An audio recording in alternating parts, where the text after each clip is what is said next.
All right. Good morning, folks. I think we have audio, we have video, we have all the things. Look, I'm back home. You can tell by the background. I'm in color. No more black and white Johnny for a while. So yeah, I'm back in Washington for at least a little while here. So let's get to the thing. So I'm saying hi to everybody in chat. So if you're here, check in, say hi. I'll drop you up on screen there, and we can get our show back to normal again. So the schedule, by the way, is going to be this. I'm here this week. I'll be doing 4 shows this week. Next week, I'm gone again. I'm going to be, hey, Brian, my buddy from Hawaii, man. How you doing, dude? I'm going to be gone next week. I've got a cruise to do. My daughter's 21st birthday is today. So today's going to be kind of a free-for-all, as you can imagine.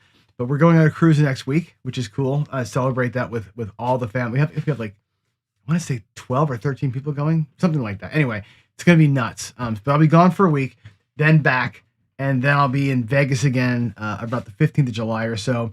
Pretty much in Vegas now once a month. The plan is for me to fly or work down out of Vegas 1 week out of every month. So July 15th, like August 22nd, my birthday weekend, we'll do a Crash for the Cure somewhere in there. Mulling all that over still, what the schedule's going to be. But anyway, back to normal for a little bit. And yeah, here we go. Happy Monday, Dr. S. By the way, Dr. S is a real person. I got to meet and shake his hand in person, which was cool. I didn't get to play with you because my dumbass couldn't wake up at 6 in the morning, but it was good to see you in person. Dan, the Dice Man. Good morning, sir. All right, let's get to it here. I got some interesting stuff to talk about this week because a lot's been going on kind of since I've been gone. And Waylon and Ken have started a new series. Waylon and Jimmy got into a spat for a little bit there. So I have lots of things that I want to address. We'll do a little bit of it during the week. But yeah, and before we actually do all that, let's go ahead and hop in here. Let's hop in and we'll do our daily reminder of why we're all doing it. Why does Dan have a channel? Why does Dr. S every day almost say don't go to crafts without a ladder? Why does Brian do shows and Brian, you could actually in chat, Brian, if you put it up here, give me a chat length sentence about the HCS tournament. I'll put that up for you too. Why does Brian do tournaments and teach dice tossing, right? Why do we do all this stuff? It's because of this, because casinos, that business model that we love to gamble. It's all fun, but they're here to bankrupt us. Let's make no mistake about it. They're here to take every dime you got. They're not content, and we'll talk about this later on, with just the house edge. Although it's how the books are leveled, that's not where profit is made. So it goes beyond house edge for them. And I think that the math guys who rely on this too much are missing the point, I think. So that's part of today's show, I guess, right? So let's try and get to the point where we're so good that we get banned. Wouldn't that be great if we could figure out how to do that? All right. The tools we have are bridge tools. I love that David invented this, even though I've been talking about this for 5-6 years now. He compressed it, right? It's your bankroll and how you use it. That's the first tenet. Things you can control, your bankroll. You can control how you view risk and how you lean into risk. You can control how smart you are, how much you know about the game you're playing. Trust me, if you're a novice and you don't know what you're doing and you're bringing real money to a table, the casino will take every cent of it. Guaranteed. Your discipline is the biggest thing, I think. Of all the things, right? Having discipline is wickedly important, right? Setting a goal drives discipline. Of course, keeping your emotions out of the way lets discipline take over. All right. Victor also checking in. Good morning, sir. And Brian says the first annual HCS shooting tournament will be at the Palms, August 28th to 30th. There's a chance I'll be in town for that, actually. I'm going to be out there. Let me think about this. I'm out there August 22nd. For sure, because we are doing our, and I'll more about this to come, but the official Nexus app launch party will be August 22nd. We've already launched the app. It's on the App Store. You can grab it right now, actually. Can't talk much about it. Don't ask me why. We can't, David can't talk about it on Casino Quest. I can't talk about it really here yet.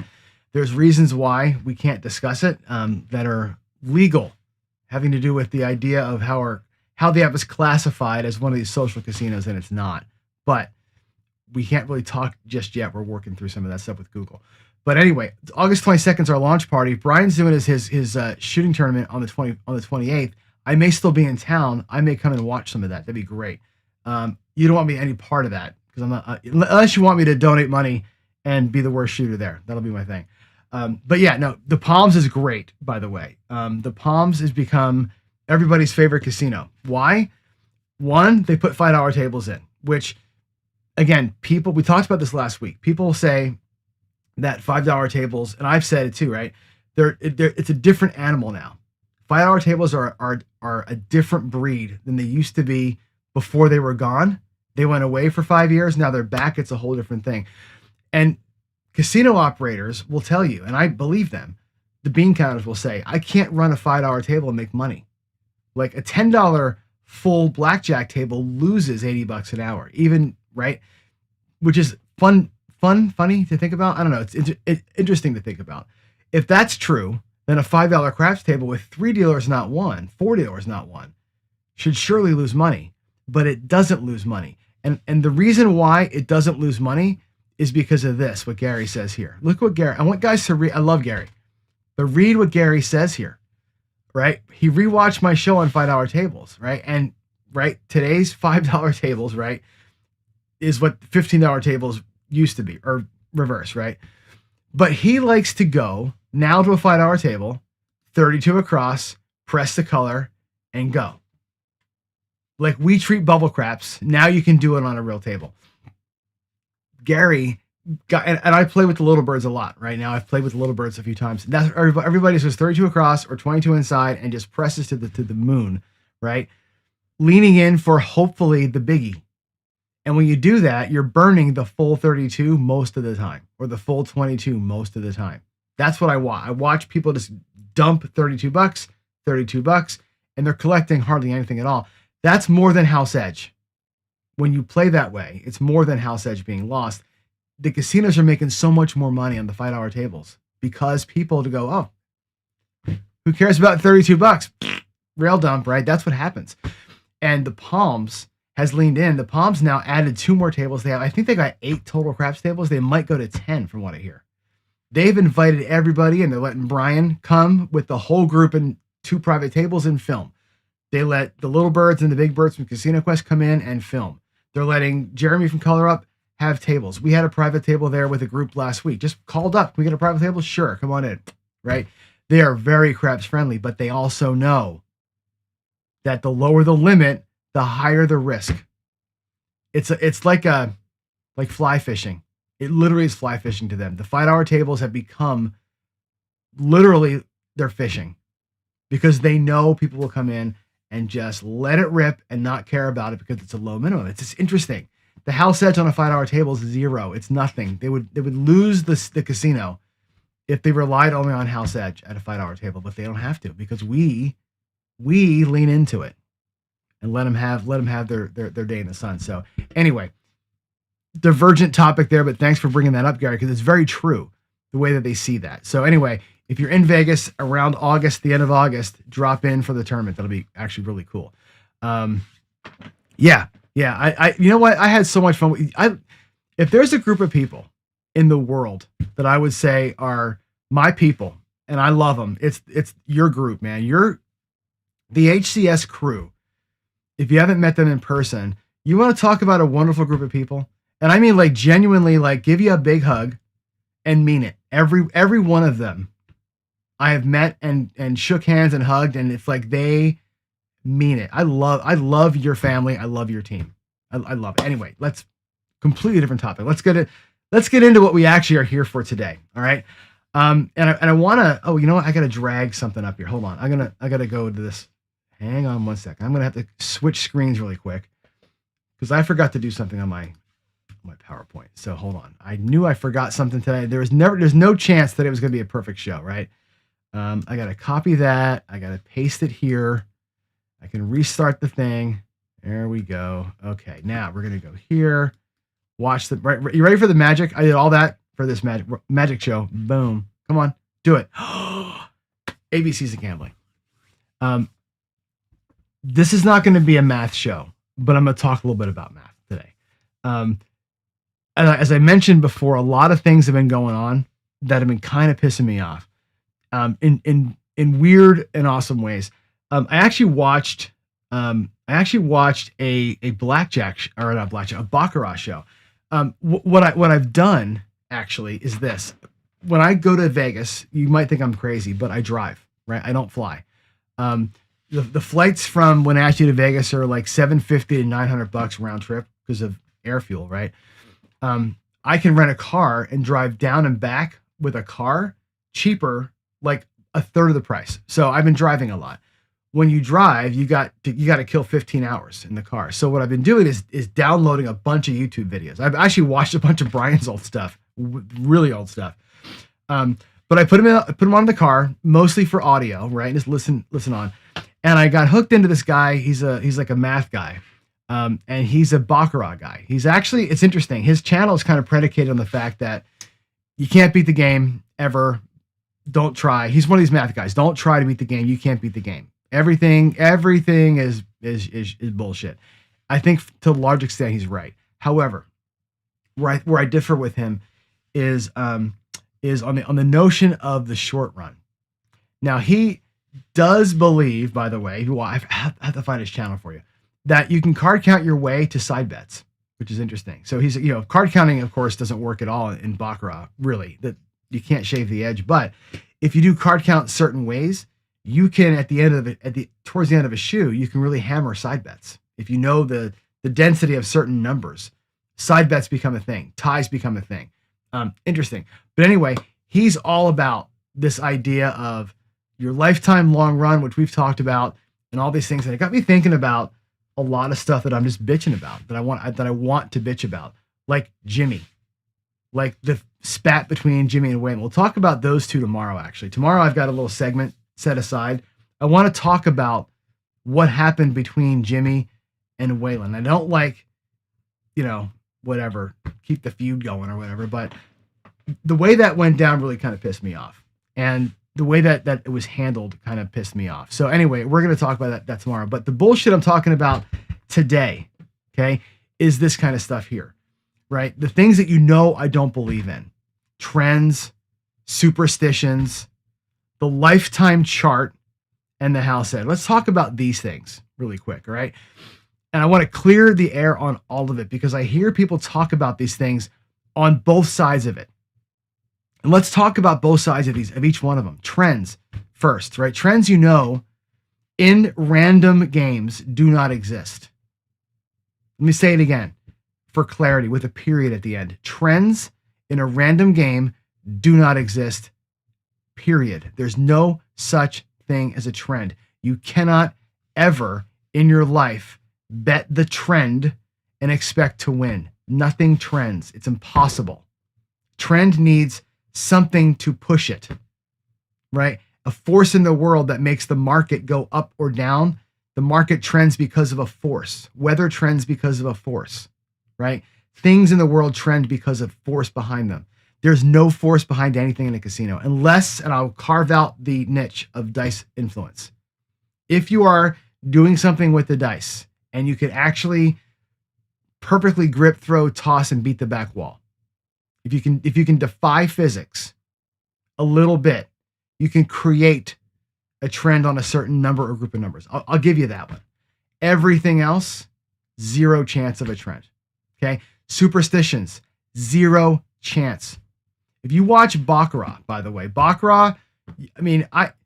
here's what I'm learning. I played Baccarat my whole life. I've played it since I was 20, right? As a dumbass white guy. What's Baccarat? Okay, it's banker player. My dad taught me. He's like, it's the easiest game in the fucking casino. You literally bet either banker every time, player every time, what just came out every time, or the opposite of what came out. That's all you can do in that game. It's like flipping a coin, right? Literally flipping a coin with cards. The charts, all the things, and everything around that game is built around superstition. I want you to think about this.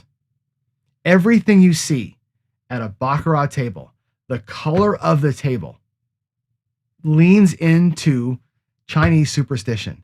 The way the cards are dealt leans into superstition. 8 and 9 have very special meaning in Chinese culture.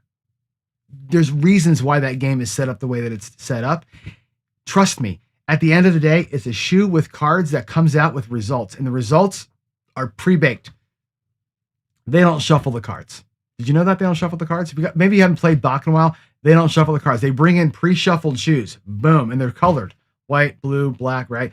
They're already shuffled. The outcomes are already known. The casino already knows the outcome of the shoes.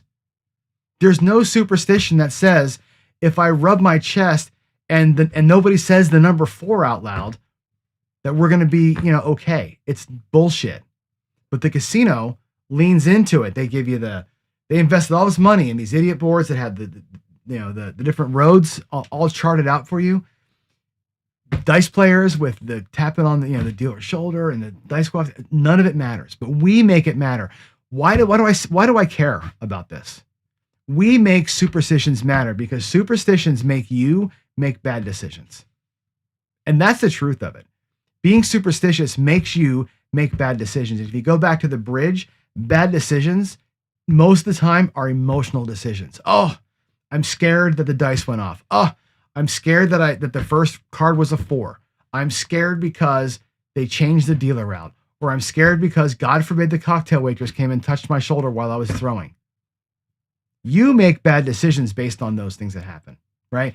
Whether it's turning your bets off and missing out on a roll that you could have got paid on, it's a bad freaking decision that had nothing to do with what actually happened. But that game in particular built around superstition. And casinos are finding ways to lean into it all over the place. Anytime they can make you make a bad call based on some crazy superstition, they will take care of it. They will do it, right? The other thing I think is bullshit is this lifetime chart thing. Now, I'm going to try and explain this to you the easiest way that I can. I love Matt from Dice Data. And you guys probably all actually get everybody put in the chat Dice Data. Say, I love Dice Data because I know that you all do because Matt's awesome. That channel has opened up so many eyes. Okay. But here's the bullshit about it. And I'm going to try and be as honest as I can. Okay. How you do against 10,000 or 100,000 rolls does not matter. How a strategy performs against that many rolls does not matter. It matters, but it doesn't matter. And here's what I mean by that. Right? There you go, Dan. The first one, Dan, first out of the gate, I love Dice Data. I love it, right? Here's the thing with the long set of rolls. You're not going to sit there and do a strategy for 10,000 rolls. You're just not going to do that, right? So looking at 10,000 rolls back to back to back to back to back, it's interesting to see the math always work out. You'll notice that every time Matt does a video, house edge always works out. House edge is always what it's going to be. It doesn't matter whether you bet a ladder negative, a ladder positive, flat bet. At the end of the day, you lose the house edge. Ultimately, that's what happens, right? Shit runner go blind. Math guys will tell you, not math, but math guys in general will tell you you're playing that way, whether you realize it or not. If I go to the casino tomorrow and I do my Dallas drawdown, right? And I do 3 hits and I walk out the door. And then I go back tomorrow and I go with 3 hits and I walk out the door. And I've seen 4 rolls the first day and 5 rolls the second day. And the third day I go back, I go, 9 rolls, 3 hits, out the door. Fourth day go in there, it's 2 rolls, I'm out, right? Okay, I've played 4 days in a row. Yeah. I've seen whatever I said, 7, 9, 13, 2, and 7 rolls, right? Add those rolls together, it's 25 rolls, whatever. I do that every week for the rest of my life. You take all the rolls that I've seen in isolation. If I track them on a piece of paper and put them all on the computer, that would be 10,000 rolls. And then Matt could say, okay, good. Let's take those 10,000 rolls. Let's stick in the computer. Let's see what you would have done. That's the math guy way of looking at things. Math guys look at the world that way, right? All the guys, remember PJ Strong and fucking odds working, all these assholes that would come in and be all pious and high mighty about house edge, right? Those guys, they will tell you, and it's true, you are playing against a lifetime of rolls. That's not a false statement, right? In my life, I've probably played 5,000 shoes of blackjack. All together, 5,000 shoes of blackjack, right? If I put 5,000 shoes of blackjack into a computer and said, play basic strategy, what will happen? I will lose 0.5% of my money over all that time, okay? What the house edge people and what the lifetime chart people don't account for is today, this short run that we always talk about. And I know Ken from Ken Does Gambling's in here. This is where money management and discipline come into play, because 10,000 rolls is one thing. You're going to lose all your money over 10,000 rolls or 100,000 rolls. 4 rolls, you may not. And there's a definite difference between the session that I'm looking at in front of me and how that session participates in my lifetime of back-to-back rolls. There's a difference in that. And the difference is here and here. It's money management and it's discipline. And I've had math people tell me that money management and discipline are bullshit. They don't fucking matter. It's all hooey. I've had casino executives tell me I fucking hate money managers because you guys take money from us and we don't get a chance at it. I've had that said to me. We don't like guys like you that come in, hit and run and go. Because you can make a decision in the moment that's good for you and bad for me being the casino. Whereas the people who just have given up and play house edge forever, they will give me the house edge. He said I can depend on the mathematicians to come in here and lock in the house edge all day long. I can depend on degenerates to come in here at a $5 table and rail dump their fucking paycheck.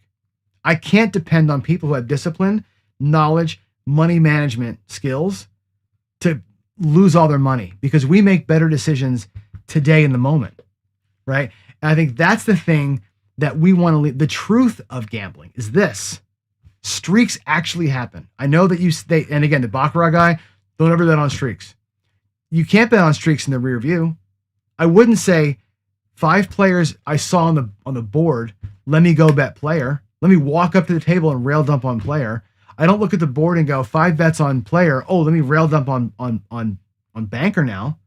I don't see 5 blacks on the roulette wheel and start betting on black out of the blue. No, what I do is I'm in the moment. I'm betting on what's happening as it happens. And if it happens to go good for me, variance works. I had a lucky day. Variance is always a thing. It's going to be in your favor or not. If you're on the day where variance works and your luck is with you and you know how to control your fucking bankroll, you know how to handle your wins, stash money away, leave when you're up, do smart things with your money, you'll be okay. You'll be more okay than the guy that's trying to ride that shit out, right? What matters, and Tony Leo is here. This is great. Tony's got my favorite quote of all time, and it goes to the last 2 things, right? He talks about, in crap specifically, the sevens to wins ratio. How many times do I win versus how many times did I lose? Your win rate matters big time, right? You talk about bankroll. Tony, I'm going to say your favorite line. Can I say it? My favorite Tony Leo line of all time is bring enough money that it takes to win, not what you're willing to lose. Don't bring bankroll that you're willing to lose. Bring what you need to win. That's my favorite Tony line. Bankroll is leverage. It's your tool. It's the only physical tool you got. You got your brain, you got your balls, you got your decision making, you got all that stuff. But bankroll is the one physical thing you got. Bring what you need to win. And I'm going to talk to you more about this in a couple of days. We get into the challenge that Ken and Waylon are doing that I will jump into. Using your bankroll to the max is a tool that you've got. Tony teaches this in a way that nobody else does. And I mean that. Reach out to him and find the way that he teaches it, because it's not only impressive, but it's important. It's the most important thing. And I look at Ken. I've been screaming that forever. This is the most important stuff. Now, I'm not a ladder guy. I don't have massive bankroll, but the bankroll that I do have, I am the best on the planet, in my opinion, of course, at leveraging what I got. I play a really smart, really aggressive game with a small number. I just do, because I don't have the big number anymore. I've spent it on college and every damn thing else, right? So you got to figure out how to use that to your best. Bring what you need to win, not what you're willing to lose. Another thing I should have put on the bullshit chart is this whole entertainment thing. And I owe everybody on the planet an apology for this, because I have said, how many times have I said, well, if you're going to burn $500 or $1,000, you were going to burn that on a concert anyway. You might as well have fun at the tables. Have I said that? Have you said that? Have you all said, well, if you're going to burn it on this, on a big old dinner, it's the same thing as burning it on the table? Guess who fosters that line of thinking? The casinos. The casinos have made it okay for you to light $500 or $1,000 on fire because you were going to do it anyway. You were going to have a steak dinner and go see a show. You may as well spend it here. This is more fun. They've made it okay to go, boom, there's my money.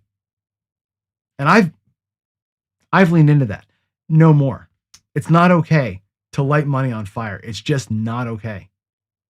Right? Lean into streaks. When the variance goes your way and you're lucky, take advantage of it while it lasts and get the fuck out. Right? Use your bankroll as leverage. It's so important to make the most of it. Right? The way you handle your wins, whether you press and get out quick, whether you pocket it, whether you out of sight, out of mind, whatever your plan is, handle your wins. Understanding your win rate, that's a real thing. How much you're winning is important. Tony will tell you, 27 wins, 3 losses. You're going to be okay. As long as your bankroll and your wins match, right? If you lose 3 bankrolls and win 27 goals, those 27 goals are more than your bankroll, you're going to be okay. You'll be positive every single month or every single 27 roll. You should think about that, people. How simple that statement is. If 27 wins adds up to more than 3 losses, and you can average 27-3, which you should be able to do with most conservative strategies, you should be in the positive because you understand bankroll management, because you have discipline, because you're there to do a job and not there to light money on fire that you were going to eat at the steakhouse anyway. Think about that. That's so freaking important. And the way that when Tony was on 10 Ton Show a week or so ago, I was begging him to get into that because that's such an important thing. That's the reason why. That primarily, there's a couple of things else, but that's like the theory behind that is one of the reasons why I love that man and love what he and how he stands. It's why I love Ken. It's why I love Waylon. Right? This is the most important thing. It's not whether you play the fucking Horseman or the hop Super 7 hop or whether you play the retire. None of that matters. What matters is how you play it, not what you play and how you treat it, right? So I think the takeaway for me really is this. What matters is this. How many times do you have to win to get to where you're trying to get to, and what will you do today? And by how many times you got to win, what I'm talking about is this. And I'm trying to frame this the best way that I can, which is not so much the 27-3 thing. It's more about bet sizing. Now, Ken and Waylon have started the series, the try to win, try to make a decent bankroll out of $300, which is hard. Ken's showing it's not easy, right? So it's not always a cakewalk, right? Because you can't ladder. At $300, it's hard to do a ladder, right? You have to really play. But the thing of it is this. How many times you got to win to get there? If your goal is $50 and you're winning $5 every time, you got to win 10 more times than you lose. Period. Right? 10 more times before you lose, if you can do it. It's hard to do. It's hard to do at low bank, right? Or with low bets. How many times you got to win? 10. I'd rather win 2 or 3 times. I'd rather chase that with a bigger bet size and win less often. I don't want to have to win in a session 20, 30, 40 times to get to where I got to get to. I'd rather win 2 or 3 times and get the hell out of there, right? That's my thing. But you got to know this. If you have a goal and a bet size, you better know how many times you got to win to get to your goal. I wish Ken and Waylon should say that more often. When they're playing the game, my goal is 50. I'm doing this ladder thing. Okay, how many times I got to pop this thing X number of times to get there. Let's see if we can do it today. That's what I want you all to take away from when you watch Ken and you watch Waylon. Take that away. How many times did they have to win? How many series did it take to get that number? And ask yourself the question, could you do it? Could you do it the way they're doing it? Do you have the fortitude that it takes to do that? Okay. The biggest question of all those is what will you do today? And what I mean by that is, do you have discipline in the moment to do what's right? To not dig, and I'll tell you, I told you my story. I missed out on a super big roll. I missed out on a 57 roller for discipline reasons. I was not going to dig into my pocket, go to the ATM machine, pull out money to play one more shooter. I just wasn't going to do it. I'm not made that way. I missed the one shooter of the year, right? Because of that decision. But you know what? It's the right decision. It's the right decision every time. I'm not digging into the pocket. That guy could have very easily PSO'd and taken another 220 from me. Wasn't willing to do that, right? What will you do today? When the times are not good, will you stop playing? When the times are very good, good to very good, will you lean into it while you can and then stop playing the minute it stops? Will you do that? How will you handle your short sessions? Because although you do play in this lifetime of a billion rolls in the craps table or a million spins in roulette, you're experiencing that 10, 15, 20 rolls or spins or cards, whatever, at a time. In that short window of time, were you athletic in the brain? Were you a man? Were you strong? Were you smart? Were you disciplined? That's the question. In the window of time, you can overcome the impact of House Ed. You can overcome the casino allowing you to think it's okay to rip the money. You can overcome a whole lot of shit by making smart calls in the short term. And I want to see if you can do that, right? I work, and I tell you every day, I struggle. I talk a lot of good game here. A lot of times, rubber hits the road, I struggle.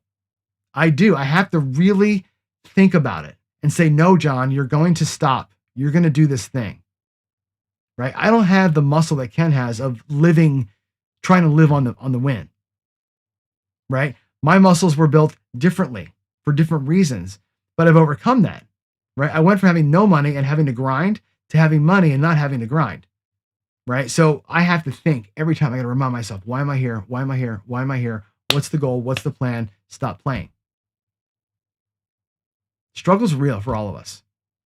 What do you do today? That's the question. All right, let's go to some Q&A. Let's see what the people have to say here. I'm going to go over here, I think. No, that one. Why is it not going where I want? Oh, I'm going the wrong direction because I'm stupid. Hold on. There we go.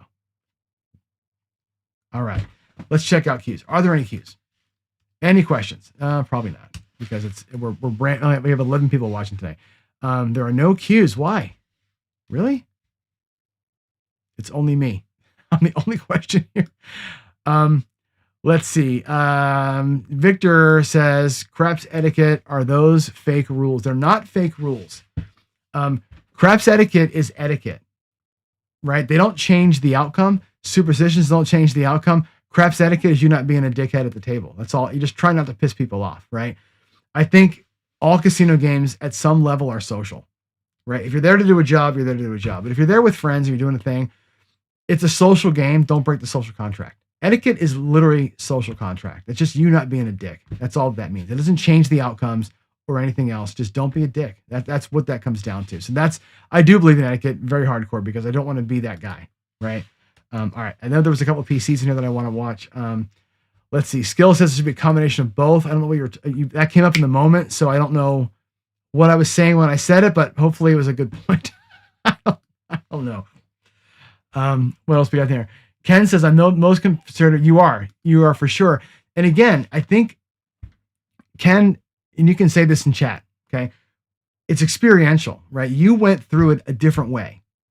Your origin story, the superhero that is Ken, your origin story was you tried to live on it. So if you didn't have discipline and manage money and use your envelopes, there's no way you could have, you might not have eaten for a week, right? You were literally like your sustenance depended on it. Yeah. That's where and you can't get out of that, right? Even if you had $100,000 bankroll, you'd still play it the way that you play because that's you. It's ingrained in you, right? Me, I made myself last a weekend with $100. I could go to AC for $100. My wife and I each had $100. We could make that last 2.5 days because that was what our disposable income was at the time. We were newly married. We had a kid on the way. That's all we had, right? So you learn to grind, and that's it. When I got through that and I had money, didn't matter so much the grind. I still could be a grinder. I still play grinder ways, but it doesn't drive me. It doesn't have to, right? So I think it's very important. Mike, with the change in mindset to have bankroll to win versus what you are willing to win, how do I now consider stop loss? To me, the stop loss is always zero. And it just is because, like Tony says, bring the money you need to win. So if I'm doing a bankroll build, let me just give you an example. If I'm doing a bankroll build, Okay. And I think you guys will think I'm nuts when I say this, but if I bring $500 and I'm really, really serious about building Bankroll, and you'll see this later on, my first move might be 330 inside with $500. I'm going to use the Bankroll to win what I want. It may be 330 inside for a hit, for a regression, for a second hit, and a walk, right? And walk out of there with 200 and change. And I'll lose 330 3 or 4 or 5 times, but I'll win $200 20 times, right? Short spans. I need the 500 to afford the 330. If I lose the 330, I go back out at 160. I need the money to do the move.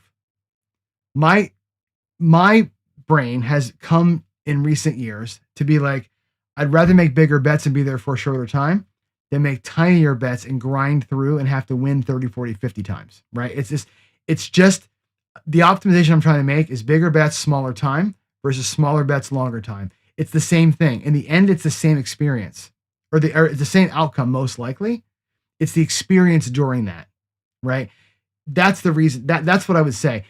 If I'm going to ladder it and let's say I need 31. Let's take the 31 as an example. If I'm going to do the 31 as my play with $25 chips, I need 31 $25 chips. That's 700 whatever it is, 775, right? That's what I need. I'd bring the whole 775, the whole thing's at risk. We're going to do a negative progression, 31, and make it happen. So yeah, the bankroll to me is a 0 because it has to be. And I think Ken might say the same thing, and Waylon too, right? When they're doing a ladder, Ken brings $5,000 for his normal buy-ins, and he's running a ladder system. He's using the 5K because he needs it in case he has to ladder up to level 6 or 7, which he's done a few times. You need the 5K to make it through a ladder, right? That's the thing. So the money that you bring, either you're bringing it for, oh shit, in case I need it, or you're bringing it for, let's fucking fight. I'm looking to fight early, not fight late. It's just a different twist on it. All the same. Ken is everybody's hero. Let's just be honest about it, right? I don't believe there's trends in craps because I believe that trends need something behind them. Trends always have a cause. Trends are the effect of you ever heard cause and effect? Trends are the effect of a cause.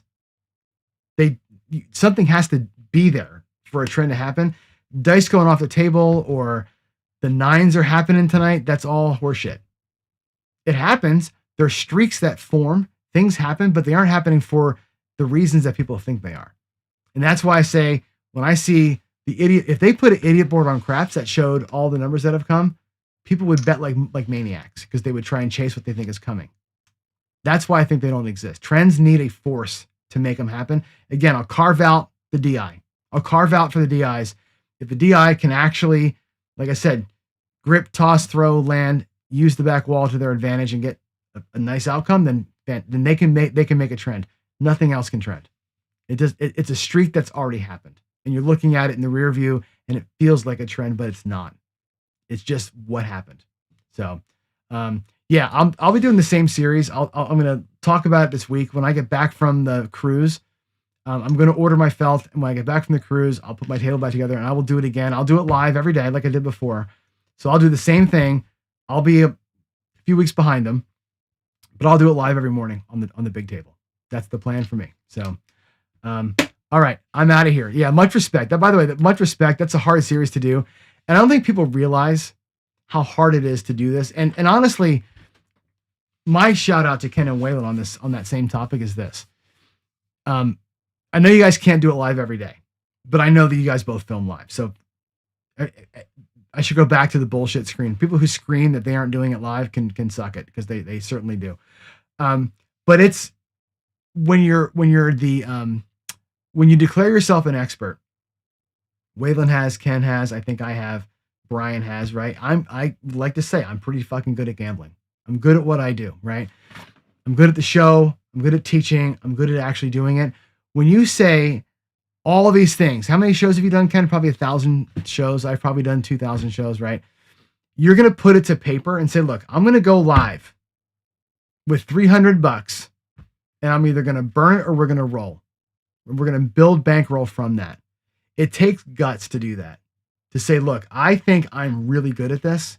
I've been talking to you about how really good at this I am. Now I'm going to actually do it in front of you.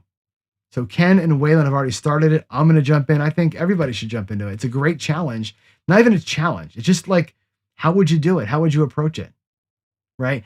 To do it live is really difficult to do.